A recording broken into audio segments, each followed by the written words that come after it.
As a young child, Edwina Adams was quiet by nature. She would whisper when speaking. In boot camp, she was thrashed for not yelling loud enough. But when she discovered her ex-husband was a con man, she started to make noise, proving you don't have to be loud to make some noise. Now Edwina's on a mission to motivate. So kick back and tune in for candid conversations with those who have harnessed the power of their voices. Let's make some noise.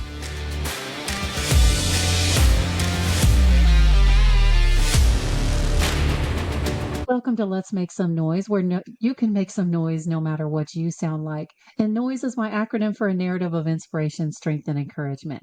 I'm Edwina Adams, and I'm an adversity architect. You're in the right place if you've had adversity and you want to learn how to overcome it.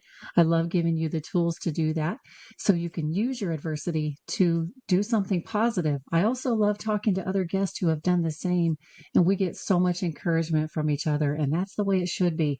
Let's turn our pain into a purpose, okay? So if you want to work with the Adversity Architect, you can go to edwinaadams.com/links. There's information there. But right now, let's speak with Jason Tuttle. He is in Atlanta, Georgia, a wonderful father and husband, but he's had some adversity, as his whole family has. And I really appreciate people coming on and being vulnerable and sharing these stories because, like I said, we all need to learn from each other. So, Jason, thank you so much for being here. Thank you so much for having me. Yeah. So, we're just going to jump right into this, okay? You have really turned pain into a purpose. Sure. And you had the loss of a child. And I'm going to let you speak about that and from your perspective. But now you're helping others who go through this same thing. So can you Yes. just jump right in and let us know like what your background is and what happened? Okay. Like you said, I'm a married father of two kids. We'll be married 21 years this month. Both of my kids were born with a multitude of physical and cognitive disabilities. Uh, my kids were born almost 2 years to the day apart, and they were born with identical medical disabilities outside Wow. of my son's rare condition. And so when my wife and I got married, we got married a little bit, what you would consider on the little bit older side, at least for when we got married. And so we started having kids almost right off the bat because I was 26, my wife was 29. And my wife, just because she was about to start hitting her 30s, we kind of wanted to get the ball rolling on that. And up until about the week 20 appointment, we had no reason to believe that either of our kids were going to have any medical issues or anything outside of what would be considered the norm. And then at the week 20 appointment, we found out about an issue that from that point forward, we had to start seeing a perinatologist, which is kind of a high risk OBGYN. And, you know, at that point, from week 20 to week, I believe it was 38, when my wife had a C-section, we got told every worst case possible scenario that my son may have medically speaking up until he was born. Mm. And from the time my son was born, we got kind of thrust into what we would call the special needs life. And we learned in the next couple of years, we learned that my son had severe neurological delays, meaning when he passed away, even though he was 15 years old, he functioned about 4 to 6 years old. Um, he had epilepsy, meaning he had seizures. He was nonverbal. And even though he could walk with assistance, he couldn't walk on his own. And that meant that we had to have a wheelchair for him. Mm. My daughter, as well, 2 years down the road, was born with all of those same things that he had, like I said, outside of his like rare condition. Wow. So that's a lot. And this just happened pretty much at the beginning of your marriage as well. Is that what you're saying? It it did. We got married. We waited about a year, and then we decided that we were going to start having kids. And so we were a newly married couple, had just got out of that newlywed year, if you will. And it was within that year that we found out about all of my son's medical issues. And then after my son was born and he was about one, and we decided that we wanted to have another one, you can imagine the kind of backlash we got from our family, just because my son had so many issues when Yeah. we wanted to have another one, because we always knew we wanted to have another one. And even though my son had all of his issues, I'm a researcher. And so everything I researched basically told me just because my son had all these issues didn't mean that another child would have anything related to it. Little did we know, when my daughter was born at about 6 months, we found out that she was possibly delayed, and the ball kind of started rolling from there. So yeah, within the first 3 years of marriage, we had two medically fragile kids with 4 or 5 conditions apiece. We had to see 6 specialist doctors every 6 months, at least for the first 5 or 6 years of their life. That's a lot to It handle. is. Um, how does a marriage survive that? Well, it's certainly a lot to take in. Um, Initially, there was grief in the non-traditional sense of grief, meaning we had to grieve the life we thought we were going to have, and understand and accept the life that we were given. Mm. And the statistic, the last time I looked it up, a family that has one special needs child born into that family has a divorce rate of like 60 or 70%. It's pretty high. And then we Mm. had two. And so I joked with my wife when we found that out. I said, well, we must be at 100% at this point because we've got two. Yeah. But my wife and I, we we relied on each other, and we just started researching. We searched out people that had kind of lived this life before us to kind of pick their brain.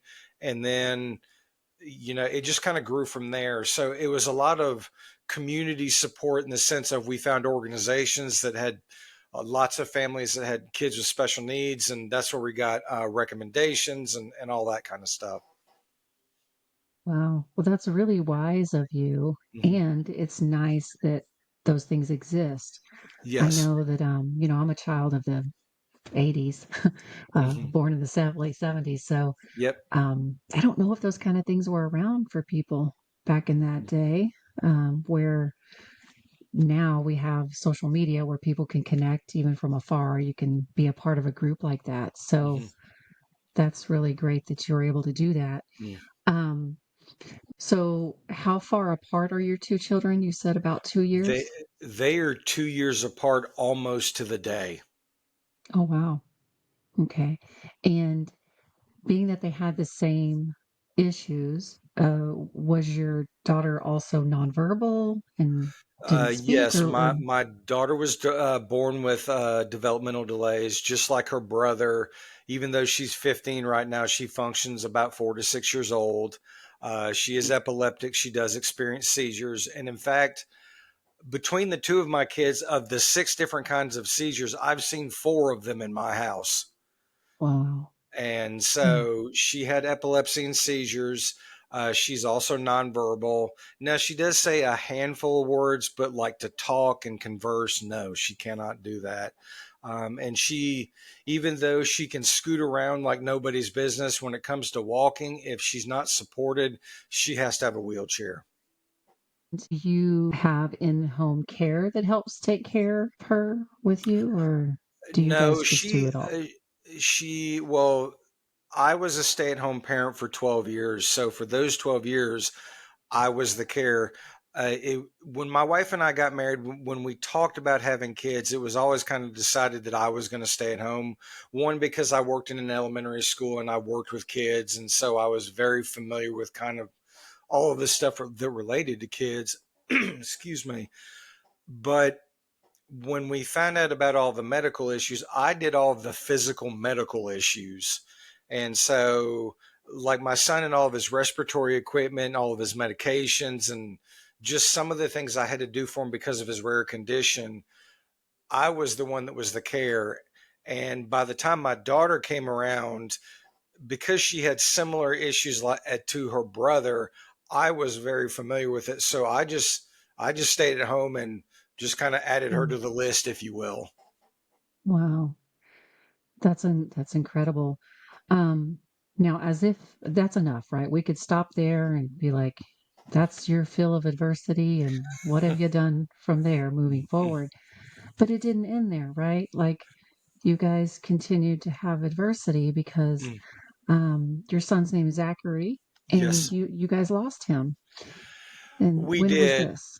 We did. My all of my son's issues were considered chronic, not terminal, and Mm, even with those of us parents that have kids with chronic illnesses, even though we know it's very unlikely, we all still kind of in the back of our brain think, well, there's a possibility that something could come out of nowhere and they could maybe not live as long as we think that they're going to live due to whatever their chronic illness is.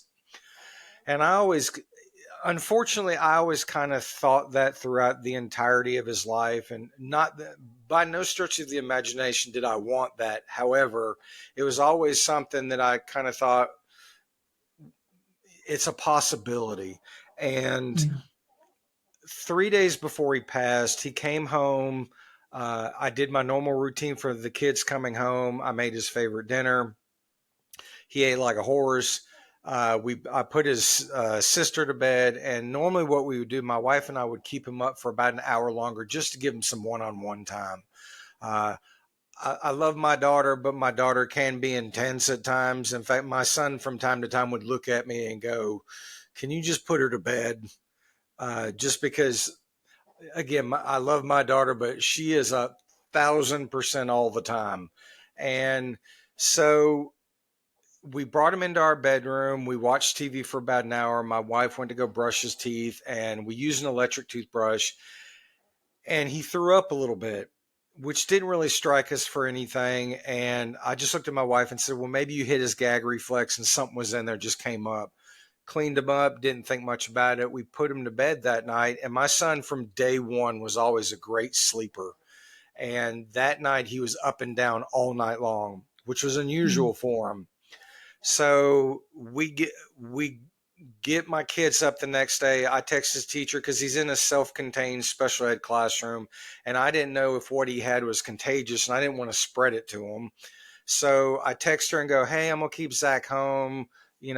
Maybe coming back Friday." She said, "Okay," and sent my daughter off to school. And my son, that the whole rest of that day, I kept saying, "Bud, you can take a nap. You're not missing anything. Daddy's gonna be on the couch on his laptop." And so he refused to take a nap all day. He didn't really want to drink or eat. And that was kind of how he was all day long. And that didn't really strike me just because from time to time, even I get in days where I don't want to eat a whole lot during the day. And so now, if it had gone on a second day, it would have caught my attention. At that point, I would have said, "Hey, what's going on? This is the second day you don't want to drink, you don't want to eat." So we get through that next day, and I barely get food in him, and I put him down to bed with the same time as his sister, and he immediately gets quiet. That didn't really strike us. I just thought he was exhausted. He'd been up for like almost 30 hours without any real sleep, and I just figured he was exhausted. He fell asleep. Got up the next morning. I told my wife, I said, "I'm going to keep him home another day," because at this point it's Friday morning. And I said, "I'm going to keep him home today. If anything, we'll butt up into the weekend. We'll have a couple more days and hopefully he'll be better by Monday." So I did the same thing. I texted his teacher, said, "Hey, he'll be back on Monday. I don't know what's going on. I want to be safe." So we send my daughter off to school. And then about an hour after that, I go into his room to get him up. And usually what happens is I'd open his door, he'd see me, and he'd really start bouncing and get excited and just happy to see me. And so I open the door to his room, and he kind of looks at me. He's not really excited, but he's awake. He doesn't really seem lethargic, but he's just not as happy as he normally is. And so I walk in around to his right side, and I notice that there's a dark green streak of fluid coming out of his mouth. And in my medical knowledge from just doing all of his conditions and just shows I've seen, I went, the only thing dark green that would come out of you is bile. And why is it coming out of your mouth? Yeah. And I looked at my wife and I went, this is not good. And so I get him up and he's really lethargic, and I put him on the living room floor and I kind of go through my medical protocol. Nothing's working. And so on a hunch, I go, I'm going to take him to the children's hospital on the north side of Atlanta. Something's not right. I don't know what it is. And so I get him dressed. I put him in his wheelchair. I get him in his van, and I do like 90 up to the hospital. And while I'm going up to the hospital, he looks like he's trying to fall asleep. And I keep snapping my fingers at him going, hey, bud, you got to stay awake, because I didn't know what was going on. And Yeah. like when a person gets a concussion, you don't want them to fall asleep right afterwards, because it could cause other issues, neurological issues, if that were to happen. And he's doing this consistently all the way up there. Now, what I didn't realize at the time, and I realize now, was he was actually dying in my van, and I had Mm. no idea. And Wow. so I get up to the hospital, I get it, I get into the parking lot, I get him out, and he's really like lethargic and floppy, and he can't hold himself up. And this kid really catches my attention. So I get up into the ER, and I skip the line, and like the security guard comes over to me as if to say, you need to get in line. And I look at him before he can even open his mouth and go, he's not breathing. I need help immediately. And the nurse hears that. She comes over and looks at him and she goes, follow me. Now, I've been in this hospital 200 times, and this is the first time I have literally gone in a full run from the ER waiting room back to a trauma room. Mm. So we get in there. I instinctively get him out of his chair. I put him on the table there, and I back off in hopes that they'll let me stay in there, because my son's nonverbal and he can't tell them what's going on. And so there's another trauma room right next to it. I back off into it because there's nobody in there, and they let me stay. Well, 30 people come out of nowhere. They immediately cut off his clothes. They intubate him, like to put the tube down to get air in his lungs. They immediately start chest compressions. They do like 4 or 5 things just right off the bat. The head ER doc comes over to me and goes, down to the minute, how long has he been this way to the best of your recollection? And I tell her, so she goes off and barks orders at him. She comes back and she goes, explain to me the scenario as to why you brought him up here. And I tell her, and then she goes back off and barks orders. Now at this point, they've been doing chest compressions for about 15 continuous minutes. And right after they do that, I notice they get the paddles out. Now instead of the old actual paddles, they're stickers they put on you. And I see them put the paddles on them, and I hear him yell clear, and they press that button. He literally lunges off the table because they're trying to shock him back to life. And I watch the monitor that's got like the heart rate on it and the pulse and the oxygen rate and all that on it. And it beeps once and it goes right back to what it's doing. And as I'm watching this in the moment, in my brain, I go, he's not coming back. And it doesn't, I understand in my brain, but it doesn't like register. I just go, he's not coming back. And so for the next 45 minutes, they continue that they do CPR. They eventually shock him like 4 or 5 more times, trying to get him back to life, and nothing is working.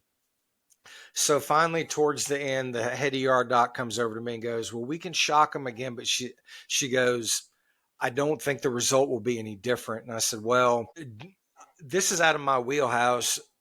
Do what you think is medically best.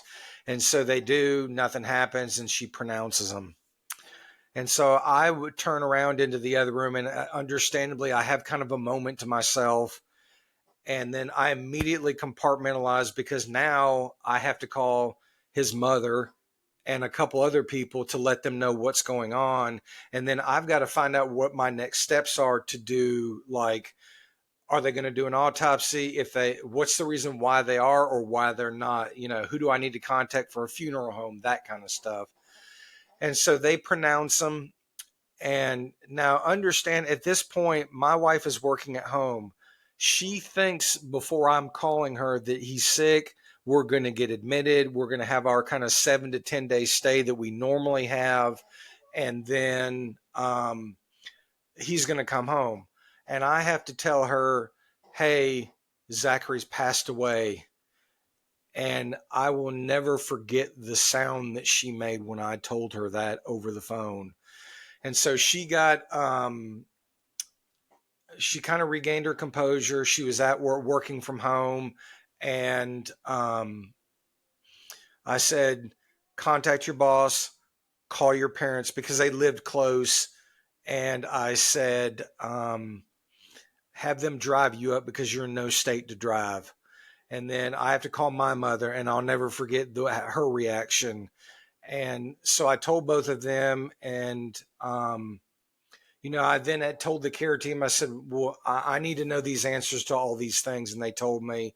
And so for the next hour, I sat up there with him by myself in the ER trauma room until his mother came up there, and we were there probably another hour before we finally left. I can't imagine, and I'm so sorry. You know, I have had my moments when it comes to everything relating to. I've certainly had a lot of moments in the last 2.5+ years as it relates to the passing of my son. Now, in the moment, I had to compartmentalize. And typically, for most men, that's kind of what we do. That's what we're trained to do. Some terrible something is going on. I'll deal with my emotions later. I need to know X, Y, and Z is kind of what happened. And, people, after everything happened, people asked me about, my initial reaction. I said, well, two things initially that I'll never forget. One, after everything was said and done and all the team had left out there and I was sitting there with my son by myself, I was amazed at how fast he turned cold. I mean, it was ridiculously fast. I remember the last moment I held him before he passed away and how warm he was. And when I finally sat down next to him and put my hand on him, I mean, he had to have been 10 degrees colder just because, nothing's working, and he had no internal body heat. And then on top of that, I tell people, I said, the hardest thing I ever had to do was when we decided to leave the hospital to come home to go to a funeral home. I had to put all of his cut off clothes onto his empty wheelchair and wheel that wheelchair through the hospital, put it in our van. And the hospital from my house is 60 miles. So my wife and I got in the van and we literally drove 60 miles in dead silence all the way home. We were we were stunned. It was sudden. It was unexpected. And it was just one of those things. What just happened is kind of our response. Truly understandable. My goodness, that's so much. Mm-hmm. So how long from Zachary's passing to you kind of turning a corner and saying, have to do something, whether it's for yourself, for others, both? I'm a big proponent of counseling and therapy. I've seen counselors on and off throughout my life. I believe that we as just people go through seasons of needing counseling for just various different issues. I was seeing my counselor. I literally stopped seeing her about 2 weeks before everything happened. And I immediately called her back up and said, I need an emergency session. If you've got time, I said, I will explain when we meet. And so she was able to get me in. And from that point forward, I probably saw her again once a week for a year. Just getting through my emotions and just everything relating to the passing of my son. And, probably about the 5th or 6th week after everything had happened that I was seeing her, she goes, have you ever thought about journaling? And the ironic answer that I tell everybody is I looked at her and I went, I don't know if I'm a really good writer. I don't know if that's kind of the thing I want to do. Which now when I tell people that, they go, you're not a good writer, really? And so she gave me that idea. And I said, after I said that, she said, well, just put it on the back burner. She said, you don't necessarily have to do it right now. But she said, at least if you do it, you could get it off of you. And she said you could either write it in a Word document and delete it, or you could write it by hand and burn it if you didn't want to share it with anybody, that kind of thing. It's more or less just to get it like off your brain, off your mind, that kind of thing. And so that idea kind of sat on my side table for probably 9 months after the fact. It sat a very long time. And it was honestly one day I was on Facebook and I was either looking at a video or a reel or something to that effect. And I was watching something and I forget what it was, but something in that reel that I was watching either reminded me of my son or was something medically related, and it related to what I dealt with. And man, it hit me like a Mack truck. Like I just lost it. I was just sitting there just bawling over it. And I remembered what she said. And so I'm opened a Word document and, started writing a letter in proper Oxford English style, like, date, name, all that stuff. And I verbally vomited on the page, to be blunt. And, Mm. I wrote in a way, like if I felt like I needed to write an expletive to explain how I was feeling in that moment, that's how I wrote it. And I did that every day, maybe twice a day for just weeks afterwards. Is how I kind of started doing that. And then as someone who's a researcher, I got on Facebook, and like everything on Facebook, there's a group for everything. I found a small group that was parents who had lost a special needs child, which I was shocked that I found. I mean, just because it's such a niche market of grief, I was surprised that it was there. And so I got into that group and I met the admin and I got to know her really well. And one day I said, do you mind if I post one of my letters or one of my journal entries? She said, we would love for you to. She said, we get so few men in here willing to do that. We'd love to see it from kind of your viewpoint, your aspect of grief. And so right before I posted it, in my brain, I go, no, I have to be mentally prepared for the response I may get. Even though it's noble to write on this, I may get positive, but I may also get negative responses to it based on what I write. And am I in the headspace to be able to take negative criticism in this moment? And I thought about it and thought about it. And I finally, in my fashion, I just kind of in my head, I went, screw it. I'm going to do it no matter. And I posted it. And no more than I posted, I got a massive positive response, because the group I was in, it was probably 98% women that were in there. And I had women that were saying, we've never met, we've never talked, I've never told you about what I like deep down inside feel. And you have literally hit it on the nail on that, like word for word. I feel everything you have written in this letter. She's just like, it's like we talked about it before I ever met you. And I said, well, I really appreciate that it resonates with you, and that, it's something that you can, agree with. I said, this is kind of inspired by my son, and this is just kind of how I write. And from that point, every time I would post, I would get a massive response, and it all kind of evolved into the Letters to Zachary Facebook page. That is so amazing. So, a couple of things I want to say from what you Okay. just shared. One of them is a question. So, were in these initial writings, Uh-huh. the one that you shared, was it also in the format of a letter to Zachary? Is that what it Yeah, was? yes. I wrote letters for probably about the first 5 or 6 months. Now, once I got the page started, I still wrote letters, but I added content. Like instead of just letters, I did prose and poetry form. And then I got into kind of doing meme style stuff.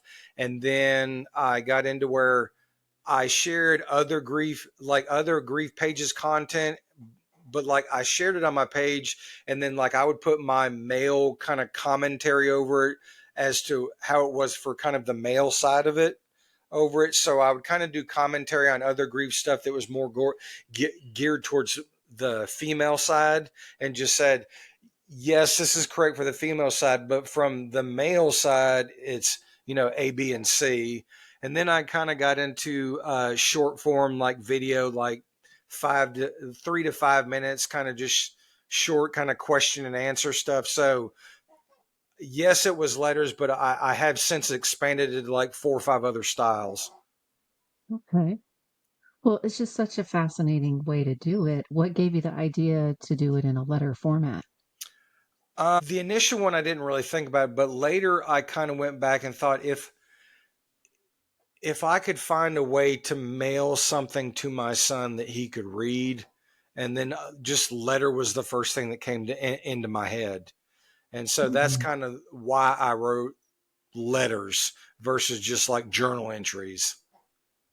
That is very cool. Do you have any aspirations to put this into like a book or anything like that? Um, Initially, I had a lot of people ask me about it. And in the beginning, my response was, I don't know if I have enough material, but now I've got like a 2-inch binder full of stuff. And, Mhm. and at some point I may, at this point, not so much. Um, I do have a book that I did just publish, but it's not like, it's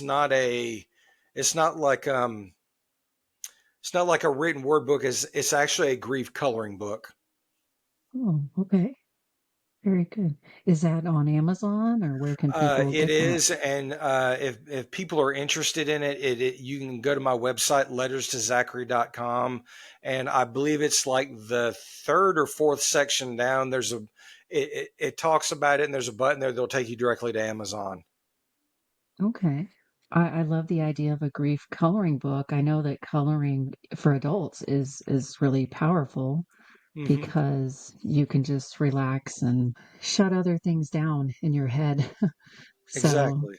I've never heard of a grief coloring book though, so I like that idea. So what else do you do now that you've literally written letters to Zachary and shared them publicly? Hmm. Now you have this website. What is the Yes. website and your group titled the same thing?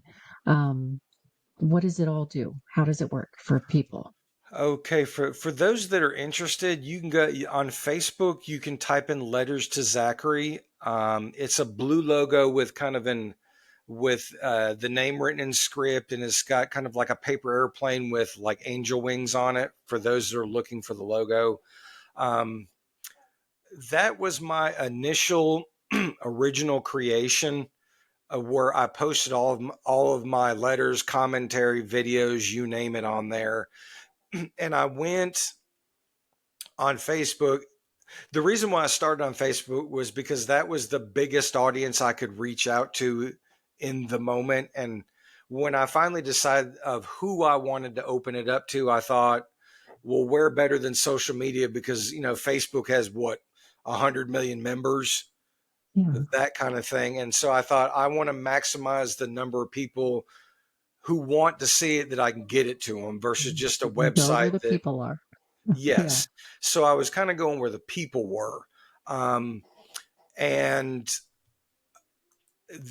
I then decided that I wanted to like expand to all the other social medias. At one point, I was on all of the social medias, but it got to be just so much that I was in like 8 different places trying to keep up with all of them. So I've kind of condensed it a little bit, is what it came down to. But again, I put it on Facebook initially just because that was the biggest reach I could get.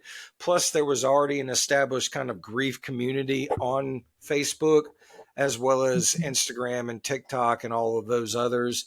And it was more about kind of making connections and networking of people that had been in grief longer than I had been, to kind of give some insight into just their grief stories and the direction they've gone with what they're doing in the grief community, is the reason why I started there.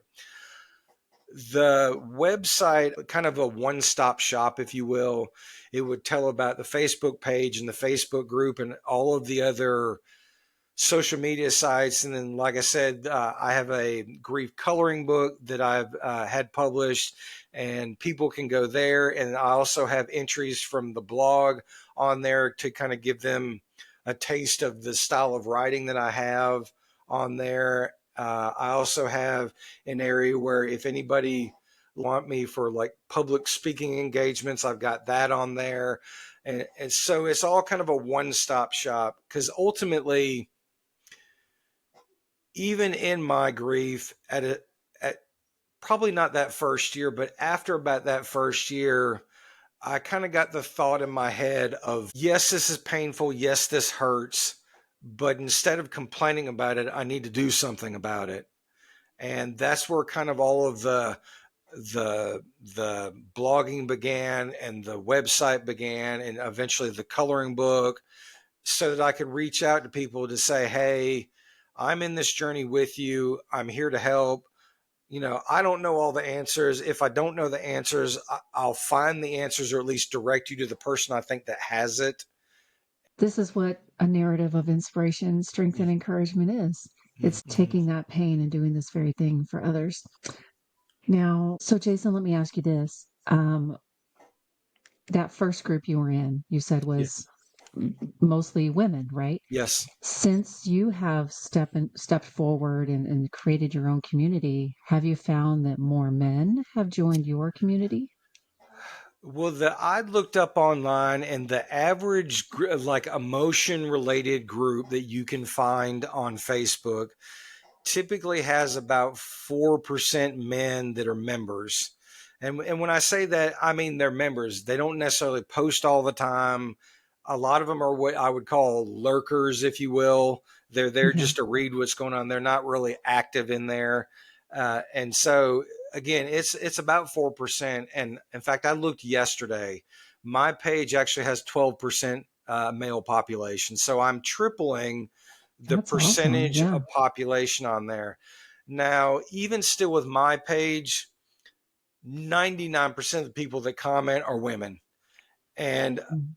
initially that used to kind of bother me, but then I got to thinking, I thought, well, even if men don't post on there, they could be reading, or Yes. whoever their female significant other is on this page who's very active, they could then relay the information to them, or say, hey, you need to go look at this page.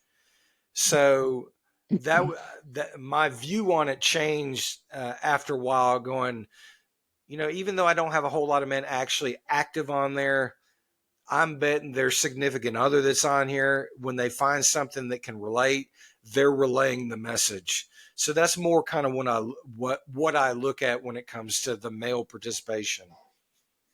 Yeah. I bet that's true. And I'm sure the impact you're having on men, just knowing that when they're ready, Yes. that's a space they can speak. Where do you see this evolving to in the future beyond what it is already? I'm October for me will be actually 1 year. All I knew is that I wanted to reach out to folks to be able to help them understand just the male side of things. If anything, the wife or the girlfriend or maybe the mother being able to understand what men are going through, especially if they have a man that doesn't want to open up, that's fighting it, if you will, that doesn't want to grieve. Yeah. And my goal is just, in the most simplistic form, is I'm still in the kind of the growing phase, if you will. Now, granted, next month will be a year, and at this point, I've got over 1,100 followers in just a year. Um, I have followers in, I think it's 46 of the 50 US states.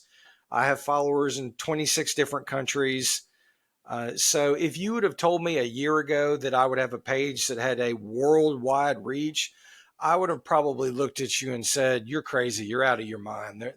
There's no Mm. way that would happen." But in a roundabout way to answer your question,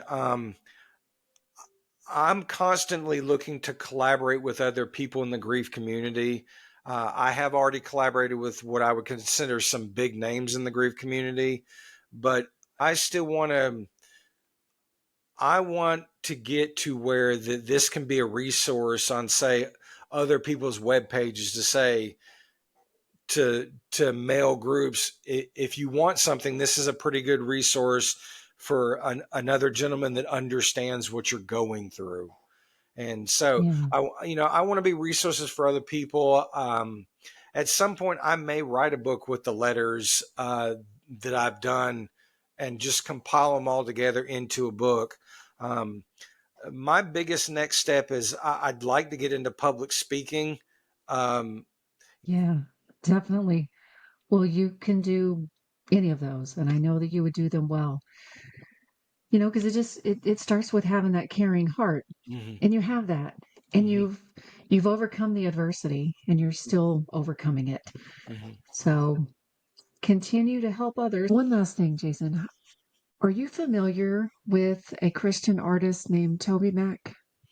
I am. I just saw this, so maybe you recently saw this as well. Mhm, So, for those who don't know, he lost a son, mhm, a couple years ago. I just saw him on a podcast episode. mhm. You know where I'm going with this. I know that he lost a son, and I know the name of the song is 21 Years because I listen to it all the time. But Hmm. I don't know the official story. Okay, so I don't specifically either. I believe his son had an accidental drug Hmm. overdose, um, which was very surprising to them, for one thing, Hmm. and just tragic. But not long before that happened, he was somewhere, I think Hmm. on one of his tour cities, and somebody, I don't know who this gentleman was, invited him to go golfing. Well, this Hmm. gentleman had lost a son recently. So again, Toby Mac hadn't lost his son yet, but he said it was so weird that he had recently met with this guy because the guy told him when something like this happens, cling to something that is true of God. Hmm. Now, what does that mean though? He said, and this is in Toby Mac's own words, because, well, this guy had told him, because sometimes people cling to what they want to be true, but Hmm. it's not what God has truly said, Hmm. such as nothing bad will happen to you. God never Hmm. said that. This is a terrible, crappy world. Lots of Hmm. stuff is going to happen to us. Hmm. But God does say, I will be there with you. Hmm. What truth did you hold on to? Well, I'll give you kind of a side note for my son's passing. My son passed away on a Friday. Um, that Saturday, I was at the funeral home. And I will say, like everybody says, you've had the most difficult thing ever happen to you. Now you're having to make 1,000 different decisions Mhm. on funeral related stuff. And the church that we go to that Sunday, we typically when the service that we go to is the early service at the church that we go to, and we're one of those. My wife and I are the type of people we don't sit in the first row, but we sit in the second row.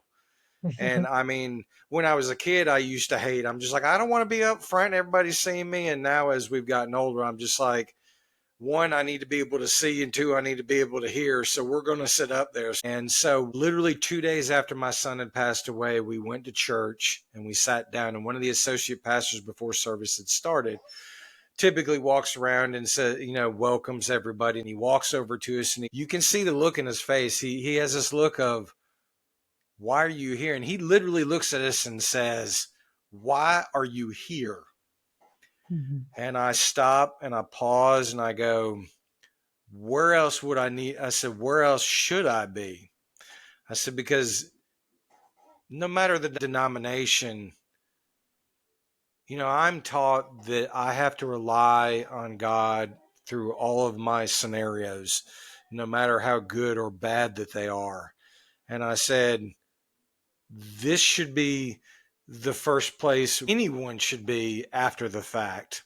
Because from a religious aspect, if anybody understands the death of their son, who better than Christianity? Mhm. And so I said, yeah, it's difficult, it's hard, but this is where we need to be. We'll have our moments, that kind of stuff, but we need to be here hearing whatever the sermon is. And so I mean, he was nice about it. He was just like, well, okay then. And he just kind of walks off. And I was just like, yeah, it's difficult. And at that point, I don't think we had told the church, but they hadn't sent out the email saying, we're sorry to inform you, that kind of thing. So nobody really in that whole church really knew what had just happened like 48 hours before. And then, people don't know what to say to you, I'm sure. Yeah. And Yeah, that's that in the beginning, the two things that used to just irritate me to death were, well, I don't know how you're doing it. And I wanted to go like I had a choice.